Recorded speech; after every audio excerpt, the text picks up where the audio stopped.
I'm spinning this wheel, and wherever it lands, I have to go. Because Ryan Trahan challenged me Yeah, I'm in this video too, don't question it. to visit 10 random countries in 10 days to prove I have what it takes to be a real tourist. It's officially day 5, and we've already visited Italy, Switzerland, Germany, and Poland. Let's see where I'm going next. We've officially landed in our 5th country, Denmark. Leo and I cannot leave this country until we complete 3 tasks. Number 1, you gotta find the coolest souvenir you possibly can. Number 2, you have to eat a traditional food. And number 3, you must visit a famous landmark. Good luck.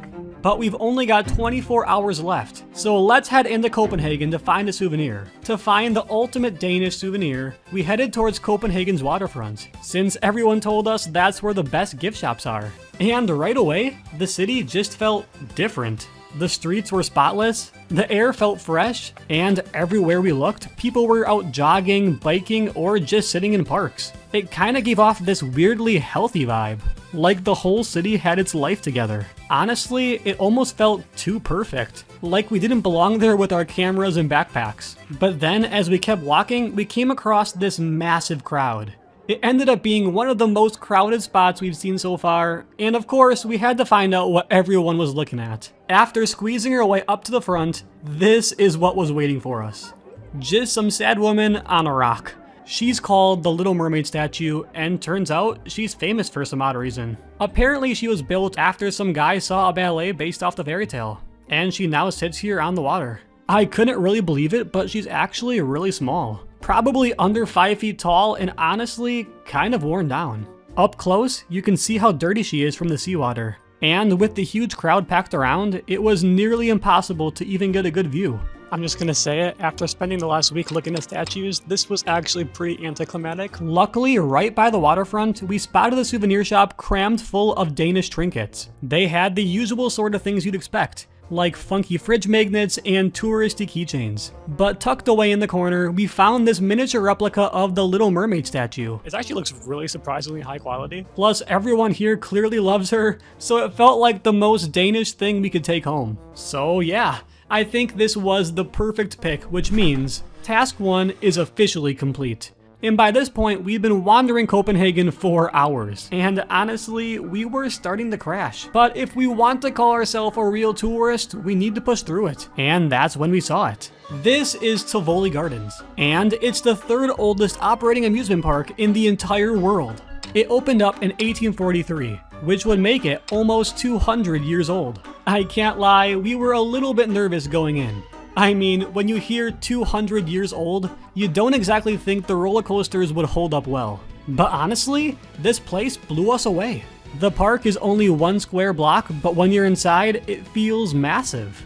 There's fairy lights everywhere, little themed lands tucked in the corners, and everything feels super clean and well put together. We also found out that Walt Disney actually brought his kids here, and that's apparently what inspired him to create Disneyland. And sure, I can admit it, Leo and I are kind of Disney adults. Well anyways, Tivoli had plenty of things to keep us busy. We managed to check out a live concert, gambled on these weird little postmen, and even screamed our heads off on a roller coaster.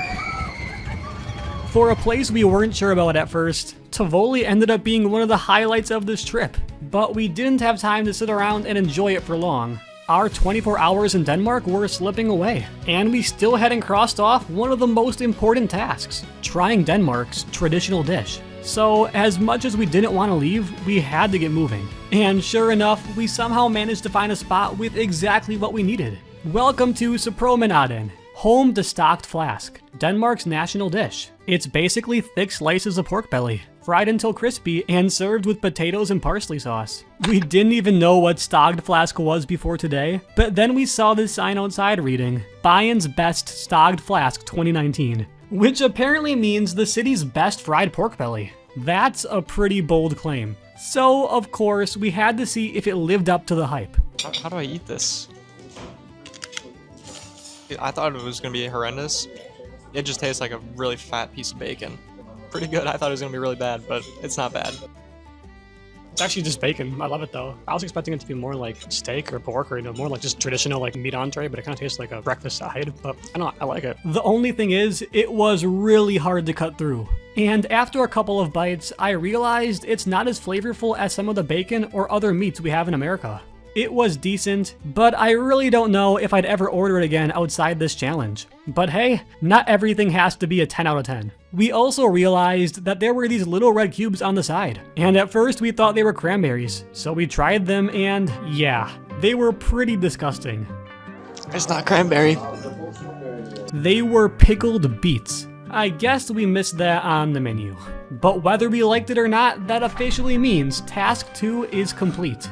But the journey isn't over yet because we still have to find a famous landmark. And we've only got a few hours left until the sun sets, so we had to hurry. As we kept walking deeper into the city, I started thinking about everywhere we've already been. Like Italy was chaotic but fun, Switzerland was super chill, Germany felt really serious, and Poland honestly surprised me the most. By the end, that one might have been my favorite.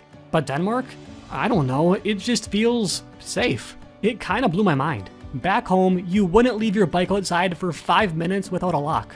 But here, people just lean them against walls like it's no big deal. Then, right over the hedges, there it is. Rosenborg Castle. It kinda looks like something straight out of a fairy tale. There's tall brick walls, green copper rooftops, and little towers sticking up everywhere.